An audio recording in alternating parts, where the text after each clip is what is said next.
Hey, it's Melissa. Welcome back to Twin Oaks Farm Poultry. Thanks for joining us. We are continuing the countdown to meat bird move-in day, working toward moving in a flock of 300 Cornish Rock Cross meat chickens on August 23rd. So we're going through the steps that we prepare for when we are looking ahead to moving in a flock. And we're combining tips 10 and 11 in this video to encourage you to have waters and feeders ready for when the birds get bigger after you've moved them in. If you saw day 3 of the countdown to meat bird move-in day, we suggested in that video to get the chick-sized feeder trays and waters and have those on hand before you move your birds in so you're ready to use them.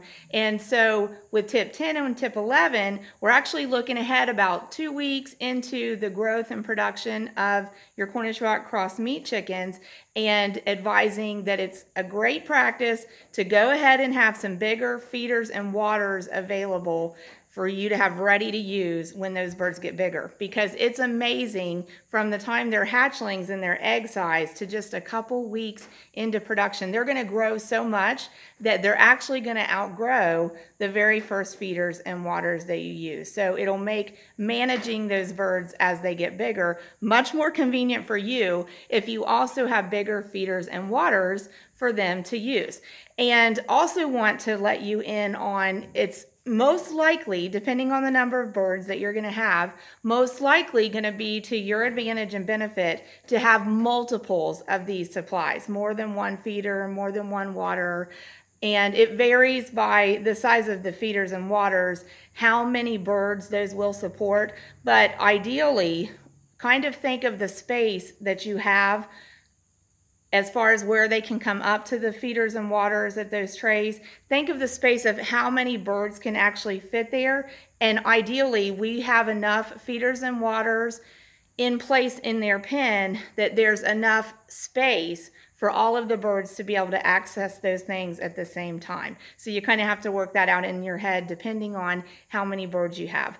We, as I said, are moving in a flock of 300. So, we would look at each feeder and figure out, well, like at different stages of growth, how many birds will fit around that feeder or that water. And wow, we need a lot of them. But we also use a management practice where we don't take the feeders out of the pen. We leave them in there all the time. So our birds actually sort of settle on a natural routine of having kind of a pattern or a cycle of going to the feeders about every 4 hours or so. So with that, they kind of work out a natural rotation of using those feeders, and we don't experience a lot of crowding at the feeders. But you watch their behavior, and if you do experience crowding at the feeders or the waters, it's telling you that you need more of them. Also, if you experience them emptying those feeders and waters super quickly, of course, you have to just refill them if that's all that you can get.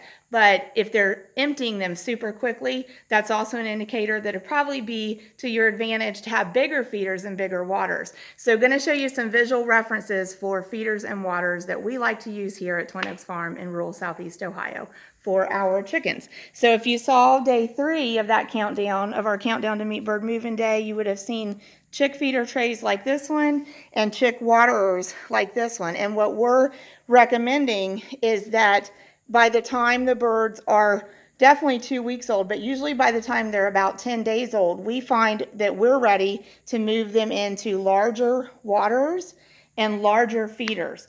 And so this is our favorite style of water, mainly because the whole entire top comes off and we can fill that with a bucket, and then it feeds down through a spout in there. The water goes down into that tray and the birds can access it very easily. We do have to clean those out by just dumping the trays, so we have to pick the whole unit up to do that, so we wait till they kind of empty down. But this is our favorite kind of water, and you can get those like in 3 gallons also capacity, but that's a 5-gallon capacity. And we will have probably, well, at least 4 of these in our chicken pen, and then we may continue to supplement with these if they just need more quantity of water, but we'll probably invest in more of these. And these can be anywhere around even $50 to invest in a piece. These are some larger feeders that we like. I really like this tray the best. It has these legs actually on it that fold on each end, so it actually can be low or a little higher, but I have not been able to find any more of those trays, but I really, really like those the best. We also utilize these large metal ones and these large plastic ones.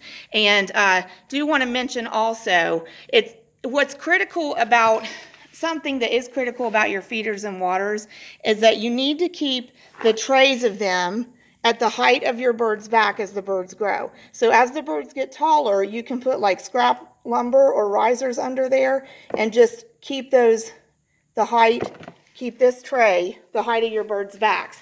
Do that with the feeders and waters as well. That helps your birds have strong legs. That's why these are great for chicks, because they're truly ground level. The chick can reach it very easily, whether you have the lid detached or the lid on. Same with these waters. The chick can reach it very easily. It's truly ground level. But it takes a taller bird to reach over the lip of these feeder and water trays. So that's why it takes maybe up to about 10 days before your birds are really tall enough to be able to use these kinds of feeders and waters, because they just sit a little higher. But then as the birds grow, you want to keep lifting those trays with your birds. So little bit of management, hey y'all, little bit of management goes into working with your birds as they get taller and matching up the right feeders and waters for them. Be prepared to have multiples of these supplies depending on the size of your flock.